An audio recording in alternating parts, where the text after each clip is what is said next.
नमस्कार।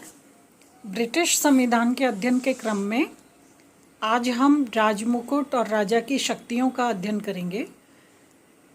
ब्रिटेन में राजा या राजमुकुट एक सर्वे सर्वा शासक, सर्वे सर्वा पदाधिकारी माना जा सकता है। राजमुकुट की शक्तियों के पिछले वीडियो में हमने राजा और राजमुकुट के मध्य जो अंतर व्याप्त है ब्रिटिश शासन व्यवस्था में, उस अंतर का अध्ययन किया था।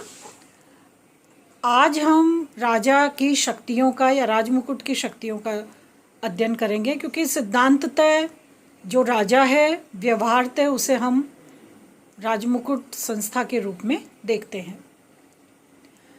राजमुकुट की या राजा की शक्तियों के मुख्यतः दो स्रोत हैं। एक तो है ब्रिटेन की अभिसमय और परंपराएं, और दूसरा है संसदीय विधि, संसद द्वारा बनाए गए कानून। इन दो आधारों पर राजा की शक्तियों का निर्धारण होता है। मुख्यतः राजा की शक्तियां परंपरागत रूप में रीति रिवाज और अभिसमयों से निश्चित हैं, निर्णित हैं। राजा की या राजमुकुट की जो मुख्य शक्तियां हैं, इन शक्तियों में शक्तियां या कार्य मानिए, इसमें सबसे पहला है कार्यपालिका संबंधी शक्तियां।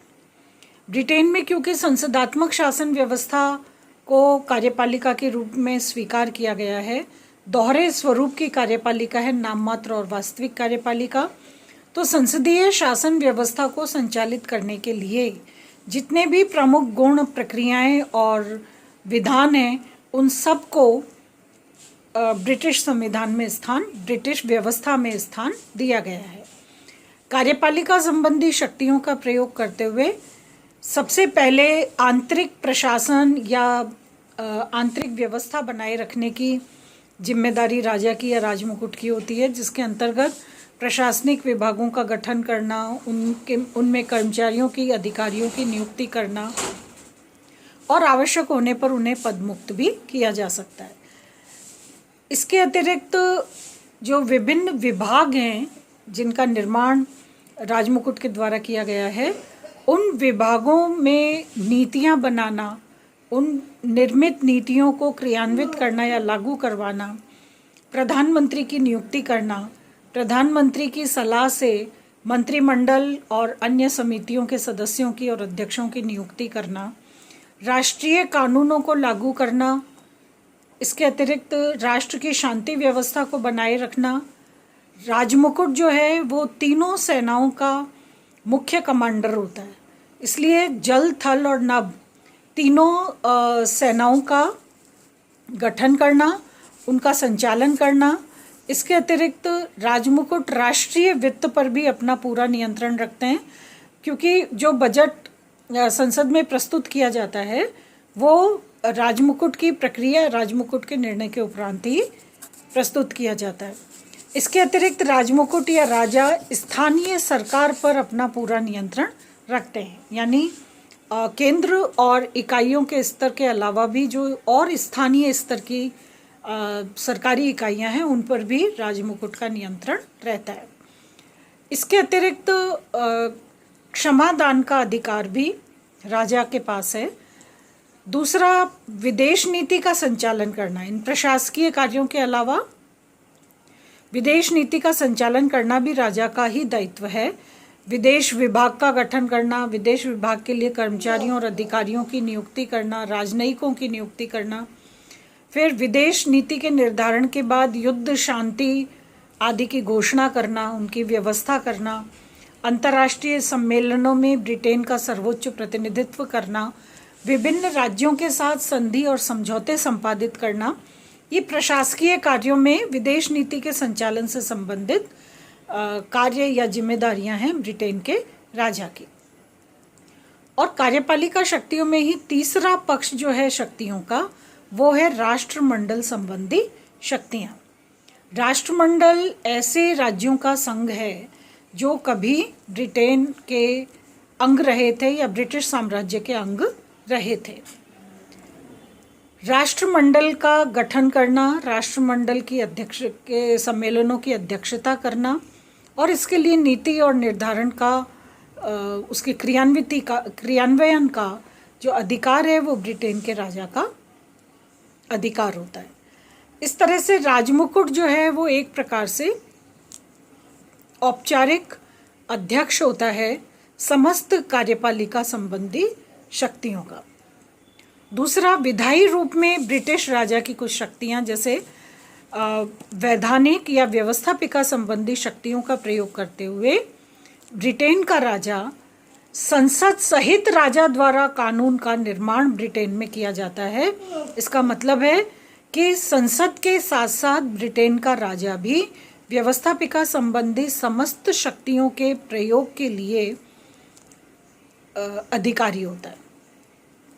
इस व्यवस्थापन संबंधी शक्तियों के अंतर्गत सबसे पहले राजा संसद के संगठन की शक्ति रखता है। जब चुनाव हो जाता है उसके बाद संसद के गठन की नीति प्रक्रिया को इनिशिएट करने का या उसको आरंभ करने का कार्य राजा के द्वारा किया जाता है। लॉर्ड सभा जो कि संसद का द्वितीय सदन है ब्रिटेन में, लॉर्ड सभा में पीयरों की नियुक्ति करना, इसके अतिरिक्त संसद का अधिवेशन बुलाना, अधिवेशन को स्थगित करना, लोक सदन के चुनाव की घोषणा करना, चुनाव का निर्धारण करना। इसके अतिरिक्त जब चुनाव होने के बाद नई संसद का गठन हो जाता है तो उस नव संसद का उद्घाटन करना और उद्घाटन के संदर्भ में उद्घाटन भाषण प्रेषित करना। फिर जब भी कोई कानून व्यवहार में आता है उससे पहले वो विधेयक के रूप में संसद में प्रस्तुत किया जाता है और विधेयक पर पर्याप्त विचार विमर्श के उपरांत ये विधेयक राजा के पास हस्ताक्षर के लिए जाता है और जब राजा इस विधेयक पर हस्ताक्षर कर देता है तो ये विधेयक कानून के रूप में लागू होता है।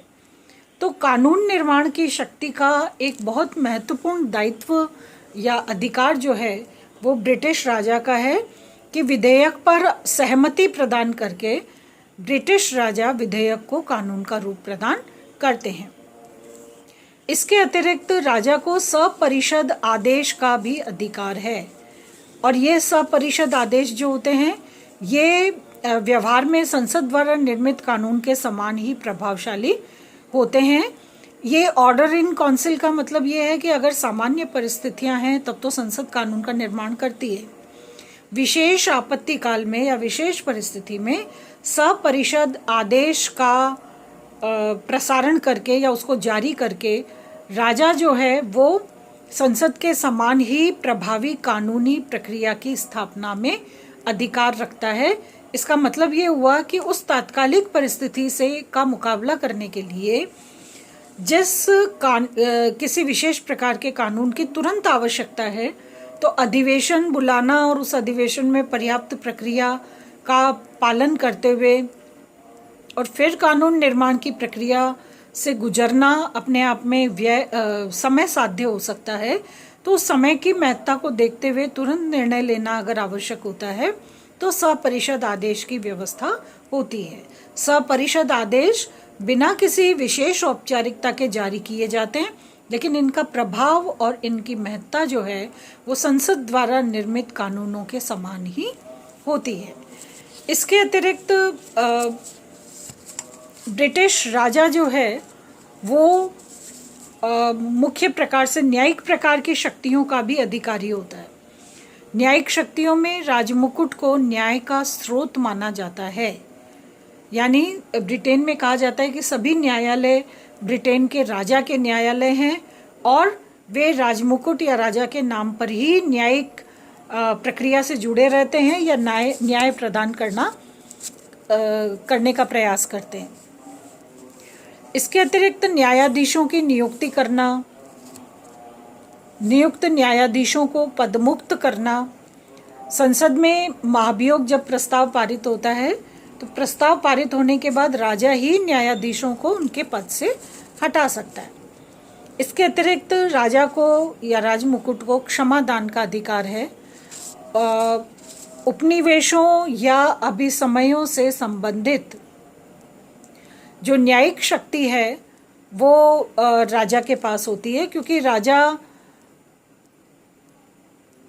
इस संदर्भ में उपनिवेशों से संबंधित और अभिसमयों से संबंधित किसी भी प्रकार का जब कोई विवाद उत्पन्न होता है तो उस विवाद का समाधान करने के लिए अपीलीय मुकदमों में प्रिवी काउंसिल की जो न्यायिक समिति होती है उसकी मदद से राजा इस बारे में निर्णय करता है।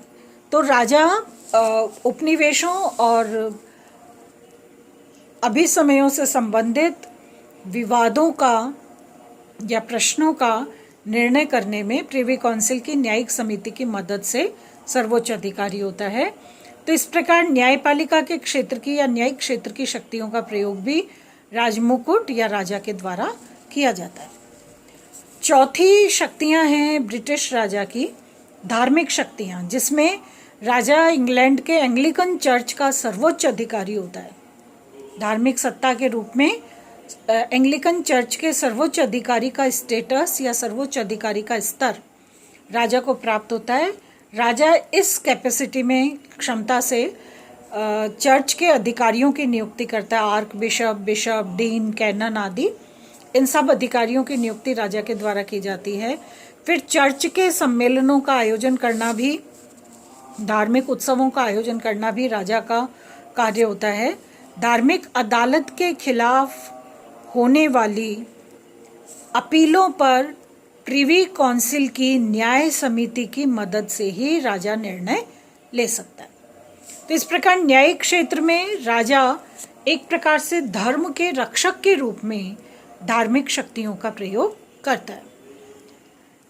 फिर राजा को संरक्षण और सम्मान की भी शक्तियां प्राप्त हैं, क्योंकि राजमुकुट का अर्थ सरकार है और राजमुकुट को वे सब अधिकार प्राप्त हैं जो एक संसदीय सरकार को प्राप्त हो सकते हैं।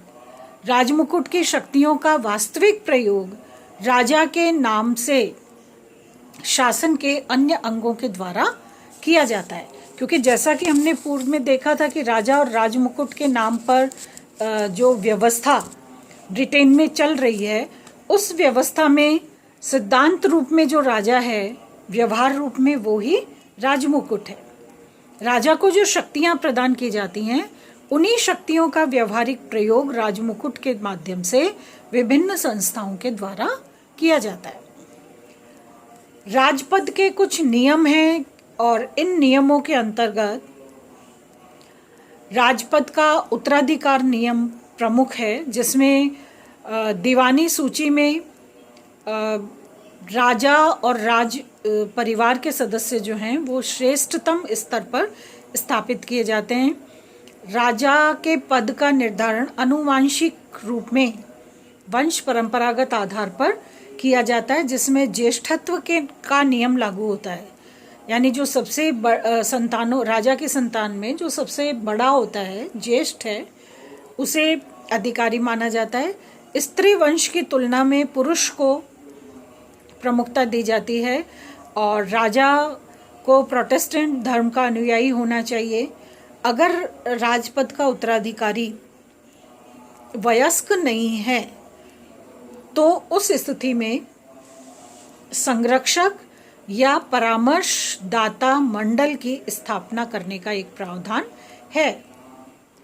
ये संरक्षक और परामर्शदाता मंडल किसे बनाया जाएगा या कैसे गठित किया जाएगा मंडल, इसका निर्धारण जो है वो संसद द्वारा कानून बनाकर किया जा सकता है। यहाँ तक कि राज परिवार के लिए वार्षिक अनुदान की व्यवस्था भी संसद द्वारा निर्मित कानून के अनुसार की जाती है। तो ये मुख्य प्रकार की शक्तियाँ राजा को जो प्रदान की गई हैं, व्यवस्थापिका संबंधी, कार्यपालिका संबंधी, न्यायपालिका संबंधी, धर्म से संबंधित समस्त प्रकार की शक्तियों का सर्वोच्च प्रयोगकर्ता अधिकारी जो है वो राजा है। और राजा की इन सर्वोच्च पद की स्थिति में किसी भी प्रकार का कोई संशोधन या किसी प्रकार की कोई कटौती ब्रिटिश संदर्भ में संभव नहीं है, क्योंकि ये अभी समयों के द्वारा पूर्णतः निश्चित और नियंत्रित रहती है। अब है राजपद की सैद्धांतिक और वास्तविक स्थिति। राजपद की सैद्धांतिक स्थिति के दो पक्ष हैं। पहला पक्ष ये है कि वैधानिक, कार्यपालिका, न्यायपालिका, धार्मिक, संरक्षण और सम्मान समस्त प्रकार की शक्तियों का मुख्य स्रोत है ब्रिटेन का राजा। इसलिए सैद्धांतिक दृष्टि से राजा सर्वे सर्वा है। ब्रिटिश संदर्भ में किसी भी प्रकार का अधिकार क्षेत्र ऐसा नहीं है जिसका प्रयोग करने के लिए राजा जो है वो अधिकारी नहीं है। दूसरी बात है राजपद की वास्तविक स्थिति। वास्तविक स्थिति जो है वो मूलतः इस कथन पर आधारित है कि संविधान के पुराने सिद्धांत के अनुसार मंत्री राजा के सलाहकार थे। उनका काम था सलाह देना और राजा का काम होता था निर्णय करना। लेकिन वर्तमान समय में उसकी भूमिका बिल्कुल उलट गई है। राजा से सलाह ली जाती है और मंत्री जो हैं वो निर्णय करते हैं। तो ऐसी स्थिति में हम ये कह सकते हैं कि ब्रिटेन में संसदीय कार्यपालिका के जिस स्वरूप को अपनाया गया है उस स्वरूप के कारण ये स्थिति उत्पन्न हुई है, क्योंकि उसमें दोहरी कार्यपालिका का प्रावधान है, नाम मात्र की और वास्तविक कार्यपालिका। ब्रिटेन में नाम मात्र की कार्यपालिका की भूमिका ब्रिटिश राजा में निर्धारित की गई है और वास्तविक कार्यपालिका की भूमिका प्रधानमंत्री और मंत्रिमंडल द्वारा प्रयोग में लाई जाती है। तो ऐसी स्थिति में ब्रिटिश राजा का जो वैधानिक या उसका औपचारिक या सैद्धांतिक पक्ष है वो एक सर्वे सर्वा और सशक्त राजा के सम्राट के रूप में देखा जा सकता है। राजपद की वास्तविक स्थिति को अभिव्यक्त करने का एक आयाम है कि राजा की स्थिति स्वर्णिम शून्य के समान है। स्वर्णिम शून्य के समान है, इसका मतलब है कि एक बहुत आकर्षण, बहुत ग्लैमर, शक्ति का एक विशेष प्रकार का कहना चाहिए कि व्यवस्था ये दिखाती है कि वास्तव में ब्रिटिश राजा जो है वो शक्ति की दृष्टि से बहुत सर्वे सर्वा है। लेकिन व्यवहारिक रूप में ये देखा जाए तो ये स्वर्णिम स्थिति जो है वो शून्य के समान है। इसका मतलब है कि बाहरी तौर पर इतने आकर्षण, तामझाम, शक्तियाँ और अधिकार और अनेक प्रकार की उत्कृष्टताओं से संपन्न दिखने के बावजूद भी राजा व्यवहारिक रूप में शक्ति प्रयोग की दृष्टि से बिल्कुल शून्य है। वो अपनी इच्छा से किसी भी प्रकार की शक्ति का एकल प्रयोग नहीं कर सकता। तो भी ये अपने आप में अंतिम सत्य नहीं है, क्योंकि जैसा कि बेजहॉट ये कहते हैं कि ब्रिटिश राजा को 3 मुख्य शक्तियां प्रदान की गई हैं और वो शक्तियां हैं मंत्रणा देने का अधिकार, प्रोत्साहन देने का अधिकार और चेतावनी देने का अधिकार। सैद्धांतिक रूप में राजा सर्वे सर्वा है और व्यवहारिक रूप में वो शक्ति की दृष्टि से शून्य है। ये स्थिति एक हद तक बिल्कुल सही मानी जा सकती है, लेकिन बेजहॉट का ये कथन भी उपेक्षा के लायक नहीं है, जिसमें वो ये कहते हैं कि ब्रिटिश सम्राट को परामर्श, प्रोत्साहन और चेतावनी देने का जो अधिकार है, यह अधिकार इतना महत्वपूर्ण है जो शून्य होने के बावजूद भी शक्ति की दृष्टि से व्यवहारिक रूप में अपना प्रभाव दिखाता है, क्योंकि ये मंत्रणा राजा के द्वारा दी गई है, ये प्रोत्साहन राजा के द्वारा दिया गया है या चेतावनी किसी कार्य के संदर्भ में राजा द्वारा दी गई है, तो ये किसी सामान्य संस्था या व्यक्ति द्वारा दी गई बात, कही गई बात या दी गई चेतावनी नहीं है। ब्रिटिश संदर्भ में अभिसमयों की व्यवस्था के संदर्भ में एक सर्वे सर्वा सम्राट के द्वारा जब ये परामर्श, प्रोत्साहन और चेतावनी के अधिकार का प्रयोग किया जाता है तो वस्तुतः ये अन्य प्रावधानों और प्रक्रियाओं की तुलना में अधिक व्यवहारिक, अधिक प्रभावी और अधिक वास्तविक होता है, जिसकी उपेक्षा किया जाना संभव नहीं है। दूसरा पक्ष ब्रिटेन में राजा की स्थिति को स्पष्ट करने के लिए कहा जाता है, वास्तविक स्थिति को स्पष्ट करने के लिए कहा जाता है कि ब्रिटिश राजा कोई गलती नहीं कर सकता। अब ये भी एक प्रकार का कथन, जैसे ब्रिटेन में कहा जाता था, हमने पिछले अपने वार्ता में देखा था, जिसमें कहा था कि राजा मर गया, राजा अमर रहे। वो राजा मर गया जो व्यक्ति के रूप में पदासीन हुआ था, और राजा कौन सा अमर रहे? राजपद वाला, कि ये पद जो है वो समाप्त नहीं होना चाहिए। उसी तरह ब्रिटेन में ये भी कहा जाता है कि ब्रिटिश राजा कभी कोई गलती नहीं करता। अगर हम इसकी कानूनी व्याख्या करें, इस कथन की कि ब्रिटिश राजा कोई गलती नहीं कर सकता, तो इसकी कानूनी व्याख्या के अनुसार राजा स्वयं कानून और न्याय व्यवस्था का निर्माता है, स्रोत है, उसी से सारी कानून और न्याय व्यवस्था प्रवाहित हो रही है। इसलिए न्यायालय में किसी भी न्यायालय में राजा को दोषी सिद्ध नहीं किया जा सकता। राजा कानून से ऊपर है। ये सामान्य कानूनी प्रक्रियाएं, सामान्य न्यायिक प्रक्रियाएं राजा पर किसी भी रूप में लागू नहीं होती। तो राजा इन सभी कानूनी प्रक्रियाओं से ऊपर है। ये सिद्ध करता है कि राजा कोई गलती नहीं करता, क्योंकि राजा इन सारी गलती का निर्धारण करने वाली समस्त संस्थाओं और प्रक्रियाओं से ऊपर है। ऊपर इसलिए क्योंकि वो इनका स्रोत है, न्याय व्यवस्था का, कानून व्यवस्था का स्रोत राजा है। इसलिए राजा पर ये सारे कानून या ये सारी व्यवस्थाएं लागू नहीं होती। दूसरी इसकी राजनैतिक व्याख्या है। अगर कानूनी व्याख्या देखें तो वो तो ये सिद्ध करती है क्योंकि राजा स्वयं इन व्यवस्थाओं का स्रोत है, इसलिए राजा पर ये लागू नहीं होती।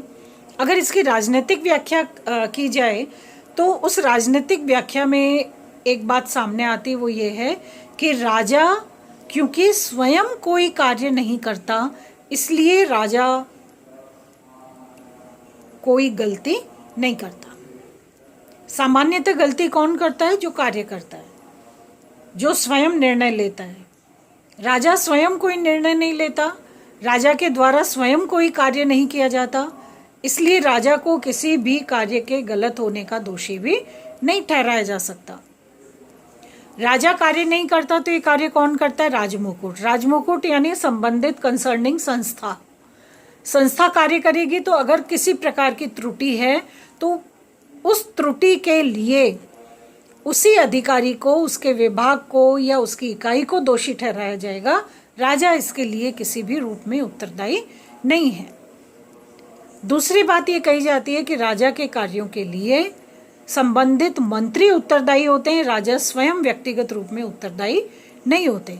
इसके संदर्भ में 1678 का ब्रिटेन में एक बहुत महत्वपूर्ण केस हुआ था जिसे डेनबी कांड कहा जाता है। 1678 में डेनबी जो हैं वो विदेश मंत्री थे और फ्रांस के साथ उन्होंने एक गुप्त समझौता कर लिया जो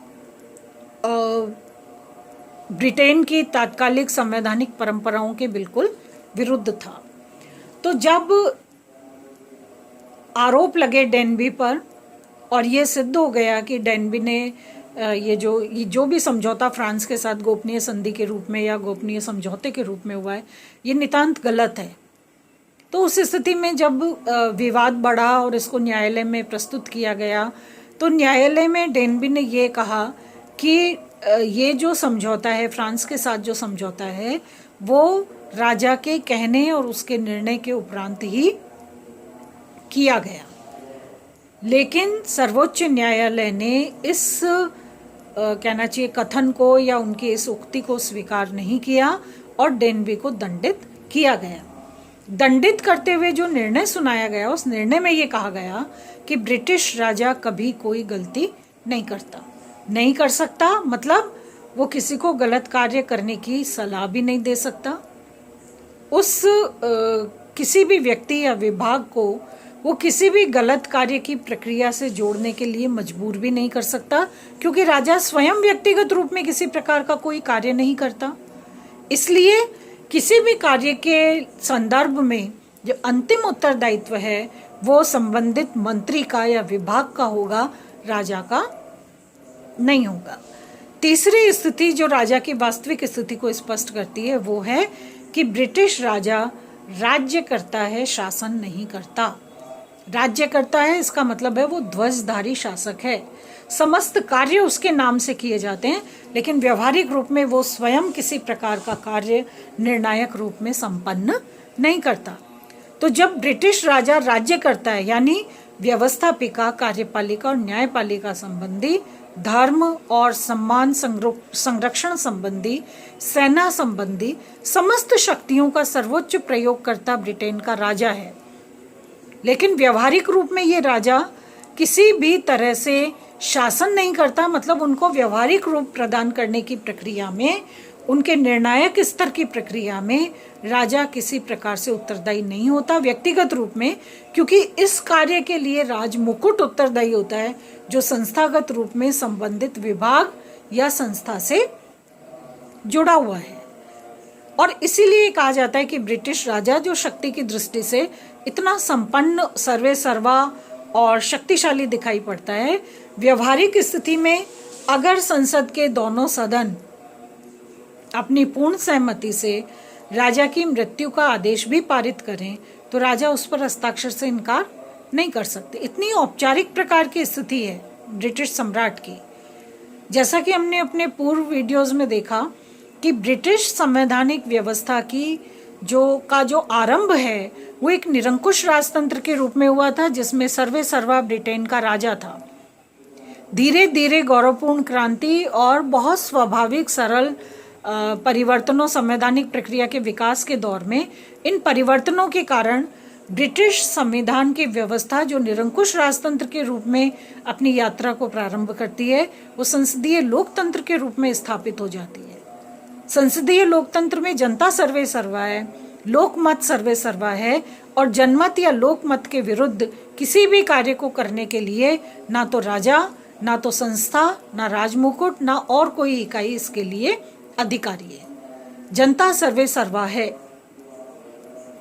ब्रिटिश राजपद और उसका सम्मान और ब्रिटेन के सम्राट की जो शक्तिशाली स्थिति है उसका अभी तक होना, इस संसदीय लोकतांत्रिक व्यवस्था में भी उसका अभी तक बने रहना सिर्फ इस कारण से है क्योंकि ब्रिटिश जनमानस अपनी परंपराओं से बेहद लगाव महसूस करता है और उनके साथ वो किसी प्रकार का कोई समझौता नहीं चाहता। लेकिन संसदीय लोकतंत्र को व्यवहारिक बनाने के लिए जिन जिन प्रकार की आवश्यकताएं थी, उन आवश्यकताओं को ब्रिटिश राजा ने स्वयं ही अपने व्यवहार का और व्यवस्था का हिस्सा बनाकर संसदीय लोकतंत्र के विकास यात्रा में अपना पूर्ण योगदान प्रदान किया है। कहीं भी अवरोध के रूप में या एक बाधा के रूप में कभी भी किसी प्रकार की कोई आपत्ति सम्राट के द्वारा उत्पन्न नहीं की गई है। तो इस प्रकार हम ये देख सकते हैं कि सिद्धांत में ब्रिटिश राजा सर्वे सर्वा है, परम शक्तिशाली है। ब्रिटिश संदर्भ में जितनी भी संभव शक्तियां हो सकती हैं उन सब के प्रयोग का अधिकारी ब्रिटेन का सम्राट है, लेकिन व्यवहारिक रूप में सम्राट को किसी भी प्रकार का निर्णय करने के लिए अंतिम उत्तरदायी नहीं माना जा सकता। अगर किसी भी विभाग या किसी भी इकाई से संबंधित किसी भी प्रकार की कोई अड़चन, कोई गलती या कोई दोष सिद्ध होता है तो उस दोष के लिए राजा को दंडित नहीं किया जा सकता, क्योंकि ब्रिटेन का राजा कोई गलती नहीं करता। इसलिए नहीं करता क्योंकि वो तो स्वयं कानून और न्याय व्यवस्था का परम स्रोत है। इसलिए ब्रिटेन का कोई न्यायालय, कोई कानून ब्रिटिश राजा पर लागू नहीं होता। Thank you.